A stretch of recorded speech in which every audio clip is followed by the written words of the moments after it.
دوسری بنیاد یہودیوں کی ہے، میرے سالب فلاں ہیں، میرا سسر فلاں ہے، اس کی لینڈ اتنی ہے، اس کی پراپرٹی اتنی ہے، اس کا بینک بیلنس اتنا ہے، چلو شادی ہو جائے گی، 4 پیسے مل جائیں گے۔ حدیث پاک میں آتا ہے جو مال کو بنیاد بنا کر شادی کرے گا پروردگار ہمیشہ اس کو فقیر رکھے گا۔ انہ ہو واغنا واخنا، اللہ غریب کرتا ہے، اللہ امیر کرتا ہے۔ جس نے شادی سے پہلے آنکھوں کو کشکول بنا لیا اور زبان کو سوالی بنا لیا اور مخلوق کے ساتھ امیر اور غریب ہونے کا تصور جوڑ لیا، پروردگار ہمیشہ اس کے روئے روئے میں فقر و فاقہ بھر دیں گے۔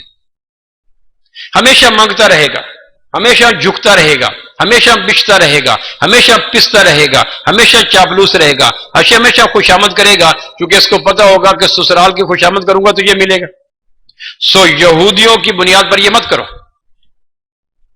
اور تیسرا ہے برادری سے باہر۔ میرا ایک دوست کہنے لگا میرا خالو مر گیا، ہم اس کے جنازے پہ نہیں گئے، 4 آدمیوں نے کتے کی طرح دفن کر دیا۔ میری خالہ کا پاؤں ٹوٹ گیا، ہم 10 سال سے نہیں کہہ رہے، وہ چیخ رہی ہے۔ میں نے کہا وجہ کیا تھی؟ سگی خالہ کہنے لگے اس نے اپنی بیٹی کی شادی باہر کر دی تھی۔ میں نے کہا یہودیوں کے ہاں؟ کہنے لگے نہیں۔ عیسائیوں کے ہاں؟ نہیں۔ ہندوؤں کے ہاں؟ کہ نہیں۔ میں نے کہا باقی امت احمد تو ایک ہے، اللہ کے محبوب کی امت تو ایک ہے، اس میں تو غیر کا تصور ہی کوئی نہیں۔ یہ تو ہندوانی مینٹالٹی ہے، ہندوؤں کی سوچ ہے کہ وہ برہمن ہے، وہ شودر ہے۔ کس کے بہا کر دی؟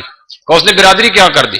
اس وجہ سے وہ اس کا خالو مرا تو اس کو کتے کی طرح دفن کرنا کہا جا رہا ہے۔ خالہ 10 سال سے کولے کے مرض میں پڑی ہے، کسی نوکرانی کو رکھا ہوا ہے، سگی بہن اس کی تیمارداری پہ نہیں جاتی، اس نے بیٹی رشتہ باہر کر دیا۔ بد کردار لوگوں کی مکروہ سوچیں، غلیظ لوگوں کی متعفن باتیں، غیروں کے ایجنٹ لوگوں کی ناقص پالیسی، ہندوؤں کے ذہنی غلام لوگوں کی ناقص باتیں۔ تمہیں برادری تو اللہ کے محبوب کلمے کی بنیاد پہ دے گئے۔ کلمہ جس نے پڑھ لیا وہ میری برادری میں ہے۔ باقی گجر، راجپوت، ڈاکٹر، بٹی، ارائیں، یہ کوئی برادری نہیں ہے۔ جعلناکم شعوبا وقبائل لتعارفوا،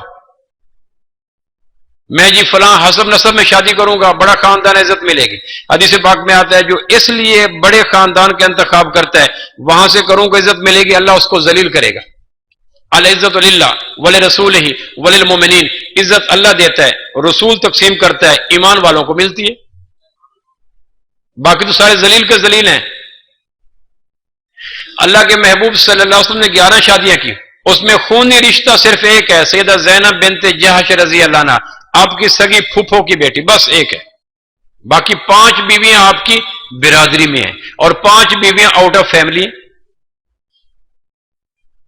آپ کی 4 صاحبزادی ہیں، بڑی بیٹی کا نکاح آپ نے اپنی سالی کے بیٹے کے ساتھ کیا، اپنے ہاں کوئی نہیں کیا۔ حضرت خدیجہ کی بہن حالہ کا بیٹا ابو الاس، اس کو اپنی بڑی بیٹی شہزادی زینب دے دی۔ دوسری بیٹی کا نکاح بنو امیہ کے نوجوان عثمان سے کیا، رقیہ کا۔ تیسری بیٹی کا نکاح رقیہ کے انتقال کے بعد بدر کے بعد دوبارہ سیدنا عثمان بنو امیہ کے فرد سے کیا۔ چوتھی بیٹی کا نکاح سیدنا علی رضی اللہ عنہ گئی۔ تو وہ لوگ جو اس بنا پر برادری سے بائیکاٹ کر دیتے ہیں ان کو سوچنا چاہیے کل ان شہزادیوں کو منہ کیا دکھائیں گے۔ پھر ہماری 5 مائیں آؤٹ آف فیملی ہیں، ان کو کیا منہ دکھلائیں گے کہ تم نے اس لیے خالہ کا بائیکاٹ کیا تھا، اس لیے پھپھو کا بائیکاٹ کیا تھا، اس لیے چچا کا بائیکاٹ کیا تھا کہ اس نے امت احمد کو برادری قرار دیا تھا، ارائیں، راجپوت اور گجر اور ان کو نہیں کیا تھا، تو تمہیں میری برادری پسند نہیں تھی، ہندوؤں کی برادری پسند تھی، تو کیا منہ دکھائیں گے؟ کیا فائدہ اس نماز، روزے، حج، زکات کا جس کے پڑھنے کے بعد آدمی نبوت کی برادری کو اپنی برادری نہ سمجھے، غیر سمجھے۔ خود آپ کی بڑی پھوپھو ذات بہن زینب بنت جہش رضی اللہ، اس کا نکاح غلام سے کیا تھا، زید سے۔